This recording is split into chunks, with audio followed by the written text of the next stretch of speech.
Give folks at home, Mimi, some perspective. The goal is to fly on a planet that has just 1% the atmosphere of Earth, and you're controlling that flight from over 100 million miles away. How difficult is that? Very, very difficult to fly a rotorcraft at Mars. You know, a rotorcraft pushes the atmosphere to generate lift. And when there is that little atmosphere, the rotor system has to spin really fast. In fact, we'll be spinning over 2,500 revolutions per minute for this flight today. And Ingenuity is less than 1.8 kilograms, right? 4 pounds. And in that 4 pounds, Ingenuity has to be able to fly in that very thin atmosphere and be able to survive and operate autonomously at Mars. For example, Ingenuity, our little 4-pounder, has been on the surface of Mars, keeping itself warm throughout the cold nights, down to minus 130 degrees Fahrenheit, and it's been doing that every day. So on top of that, our flight experiment at Mars, we are operating it all the way back here from Earth. So yes, very challenging, but we're ready. Oh, Ingenuity is small, but it is mighty, and the team has come so far already. What other milestones has the helicopter team already achieved before this morning?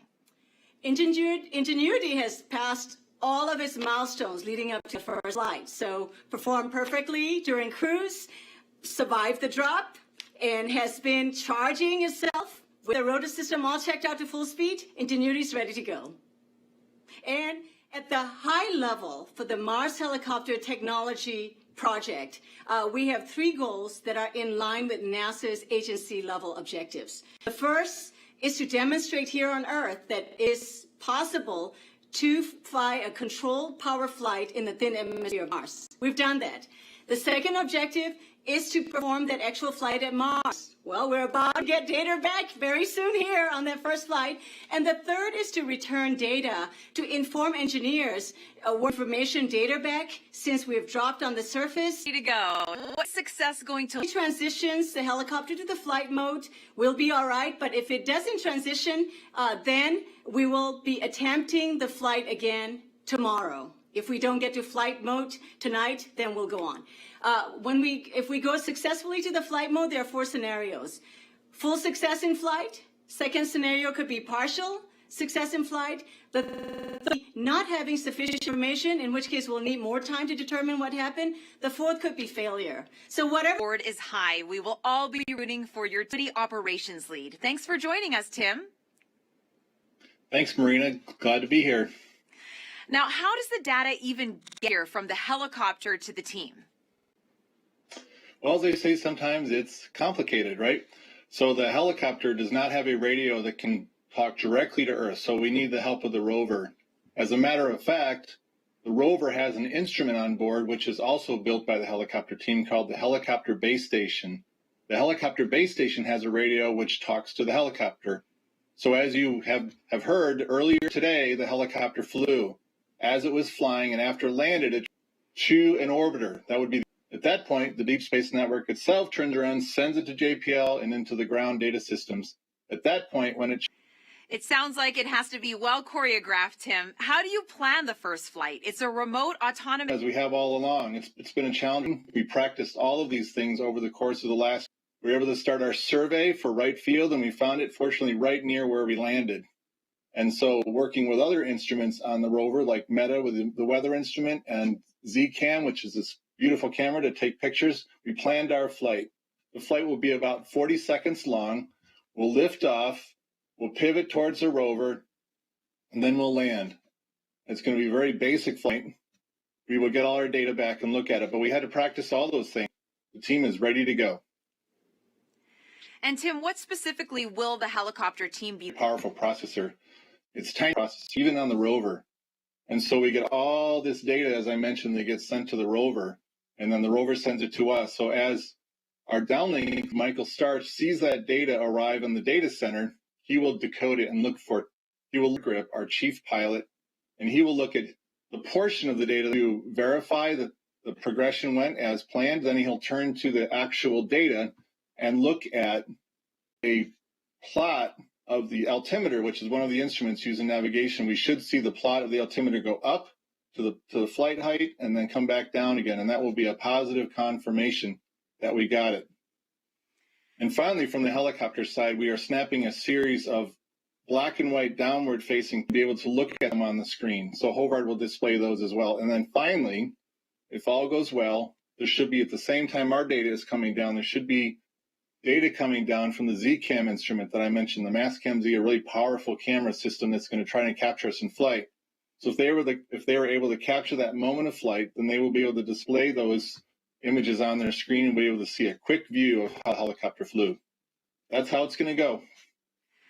Well, Tim, we can't wait to see those photos for sure. Thank you so much, and good luck to you. Thank you.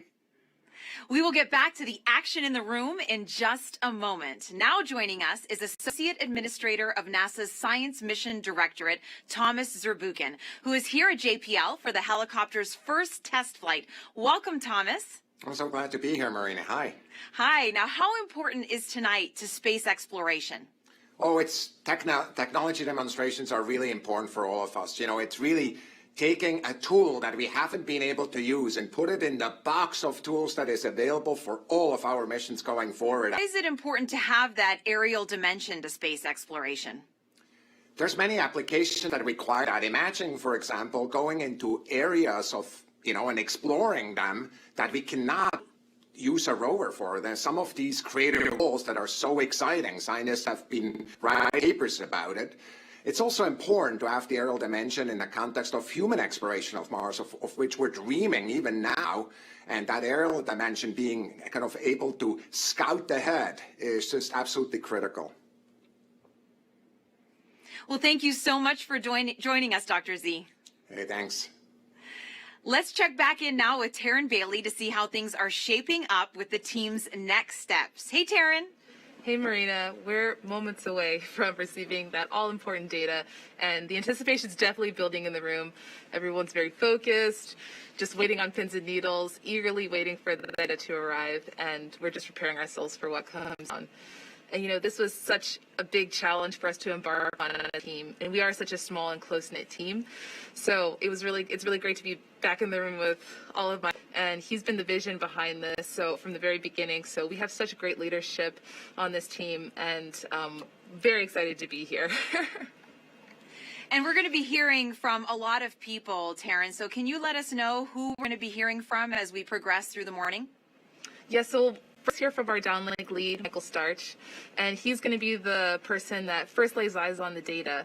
And when he receives it, he'll unpack it, he'll run through a data receival procedure, make his call outs, and then he'll hand it over to our guidance, navigation, and control lead, also our chief pilot, Hobart Grip. He'll interpret that data and just see our deputy ops lead, Teddy Zenetos, who will report on the battery status, and our systems engineer, Jaco Karas, who will report on the motor health. And we're going to be taking a couple of your social media questions right now as we wait for Michael to make that announcement that the data is coming in.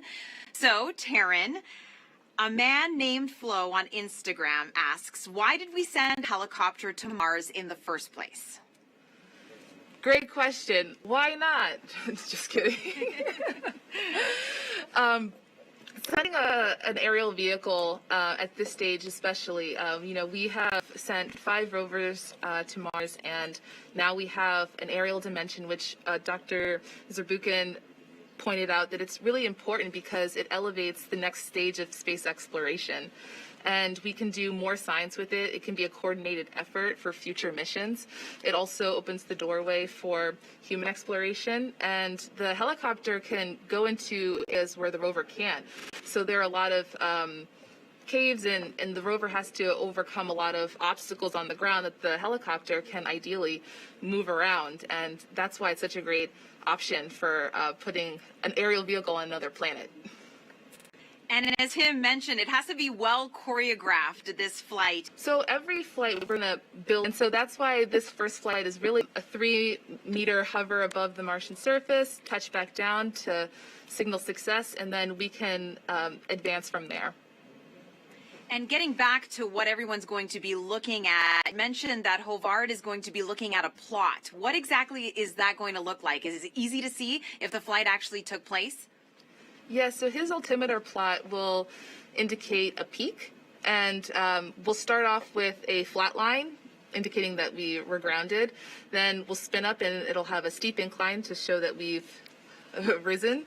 And then at the top we'll have a dwell where we're hovering, and then another steep decline in the graph to show that we've touched down. So it should be pretty cut and dry to see that we have successfully flew.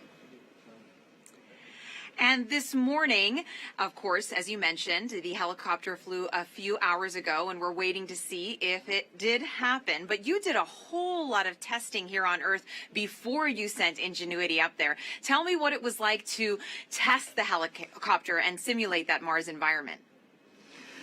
Absolutely. So it went just because the helicopter is the first of its kind. The testing also is very similar in that way.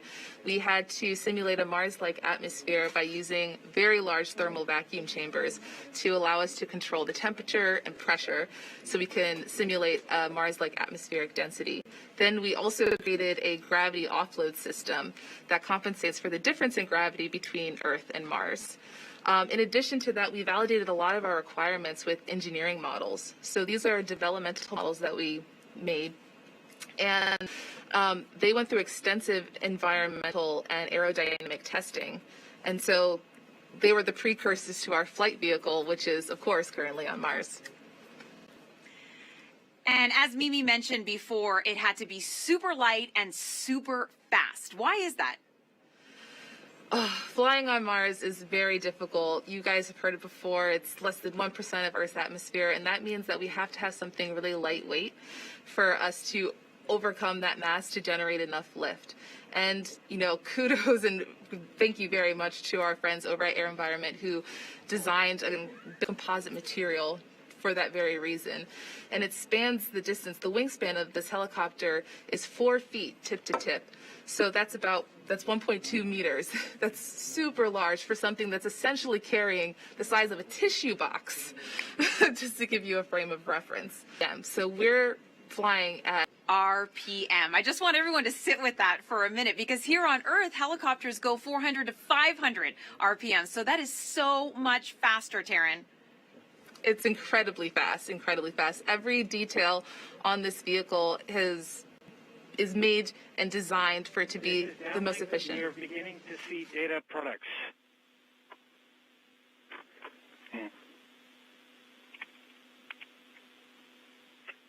We will continue to watch data products as the full set comes in. All right, Taryn. Well, we just heard from Michael that they are taking a look at the data just starting to flow into the Deep Space Network antenna on Earth. What happens now that the rover has started sending that data? Yes, so for those of you at home, the Deep Space Network is our giant communications network that... This is downlink, early indications... In the meantime, I'll explain a little bit about the helicopter from across our solar system. So our downlink lead just announced that data products have just started to arrive and that they look nominal, which is a good indication. While we wait for the full data set to arrive, we'll wait. I guess that's what we'll do. We'll wait in the meantime. YouTube asks, how long does it take for the video signal from the helicopter to reach Earth? Sorry, can you... To reach Earth. Yeah, so that goes into having that very long distance between, and similarly, whenever we send data, it's the same process where there's going to be a delay of when we run the data and then when it hits Earth. So it's about 4 hours from when something is executed to when we receive it. For larger files, though, sometimes that can take longer. So it all depends. But today we'll be receiving still images of the helicopter. And I know we are eagerly anticipating those images. And we talked a little bit about this before, Taryn. We have been just floored by all the great images coming in from Perseverance. But Ingenuity has camera. The image that we'll receive tonight. And that's going to be a black and white image that's pointed straight down at the Martian surface. And will hopefully be showing us hovering above it. Our second camera is our return to Earth camera. And that's our higher resolution camera that is a color photo and shows more of the Martian horizon snapshot, the beauty shot, if you will. And then and that image will be utilized for future flight missions. And we have another great social media question here from Hing on Facebook asking, what is the biggest question this first flight will answer about aerodynamics on Mars? Well, the biggest question that we had to answer when embarking on this was, can we lift? Can we generate enough lift and fly in a Martian atmosphere? And I think this first flight will indicate that for sure. Definitely give us more information outcomes. And we've got another question on social. Wakia on Twitter asks, happy flight day. Why are the blades shaped the way they are? That's a really great question. So in order to generate enough lift, each blade, I mentioned that these were custom designed, and what we call them are airfoils. And they're developed in a way so that it generates enough lift for us to fly and have enough thrust underneath of our helicopter vehicle. So generate enough lift. And once again, reminding everybody that you guys are controlling this from over 100 million miles away here on Earth. I always try to wrap my head around that. Absolutely. It is so far away, and it's miraculous to even think that this is something that's technically already been executed earlier today. We're just kind of standing by and waiting for that data to arrive to indicate, success. Well, we are going to have minimal commentary during this time as we're going to let you enjoy this experience with the team as they go through all the data to see how Ingenuity did. So let's head to the helicopter control room.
This is downlink. Data products appear to be in. We will begin processing shortly.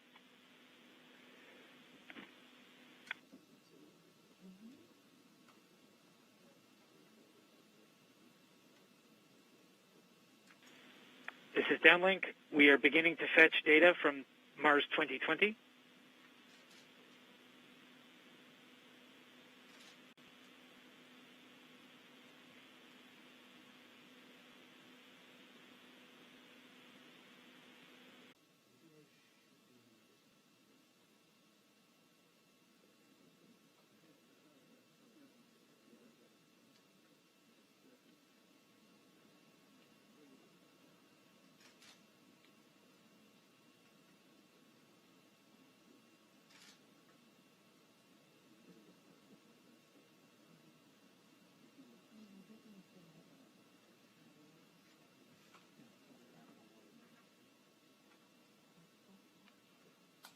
This is downlink. We have successfully ingested 1 Hertz data. Helicopter file listing. Confirming expected boot counts.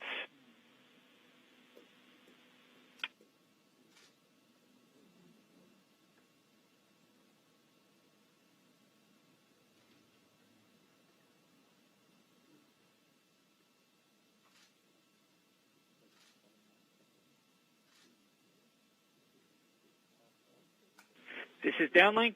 Confirming battery data has been received. Battery data looks healthy.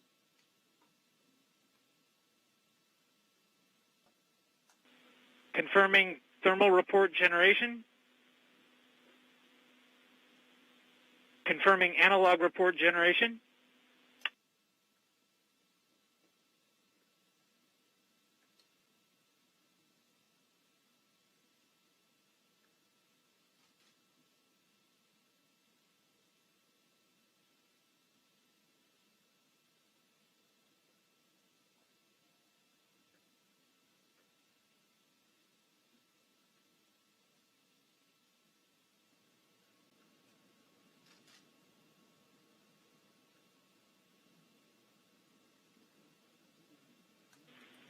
Confirming telecom report generation.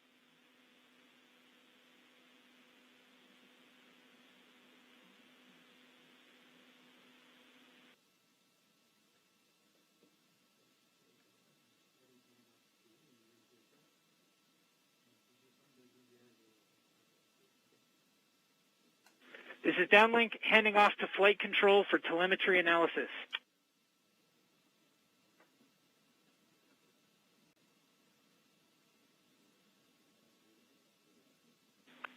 This is flight control, confirming that we have EVRs from Ingenuity. Ingenuity is reporting having performed spin-up. Take that Ingenuity has performed its first flight of a powered aircraft on another planet.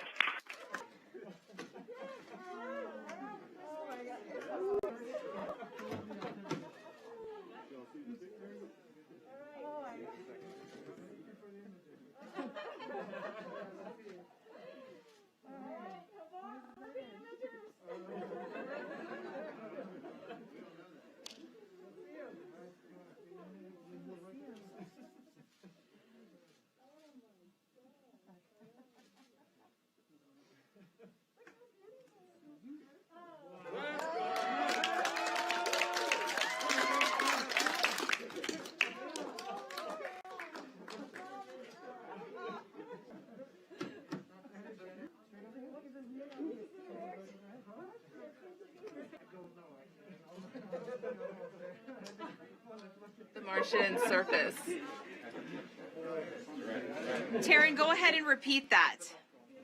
So the image we're looking at on the screen is the image from our onboard navigation camera showing us hovering above the surface of Mars. How incredible! And that's its shadow, right, Taryn? Yes, that's its shadow. So the onboard navigation camera points straight down, so we're seeing its shadow right now. I can just hear Mimi in the background. This is real. This is real. It's so amazing. Yeah, everyone's really fussed.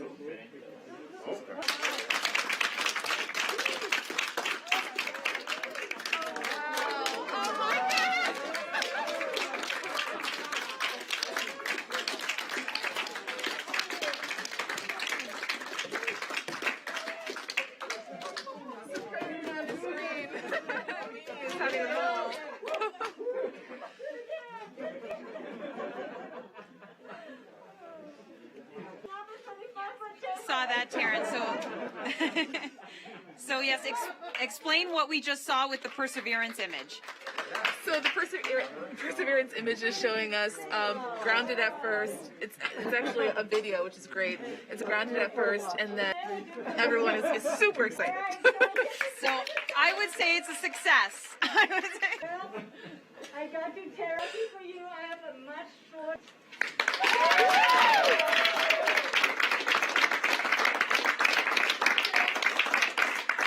So we've been talking so long about our Wright brothers moment on Mars, and here it is. And this project has had many friends who contributed to tonight's success. I see many in the room, the team in the room, the team on WebEx, team members, and Perseverance rover, the best host little Ingenuity could ever work with.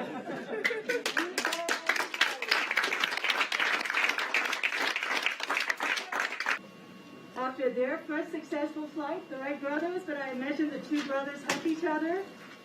Well, you know I'm hugging you.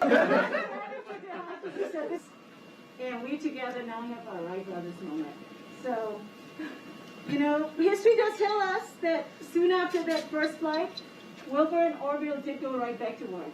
They flew 3 more flights that day. Like the Wright brothers at Kitty Hawk, we know that our time to make a difference at Jezero Crater, Mars is not yet over. This is just the first great flight. So let's enjoy this moment. But we must enjoy this moment because over the years, and there are a few of you especially, but there's some that have never let me celebrate fully. Every time we hit one of these major milestones, not yet, not yet. We'll keep moving on. So we must take a moment to celebrate this moment, really important. Congratulations, everybody. Congratulations. Take that moment, and then after that, let's get back to work and more flights. Congratulations.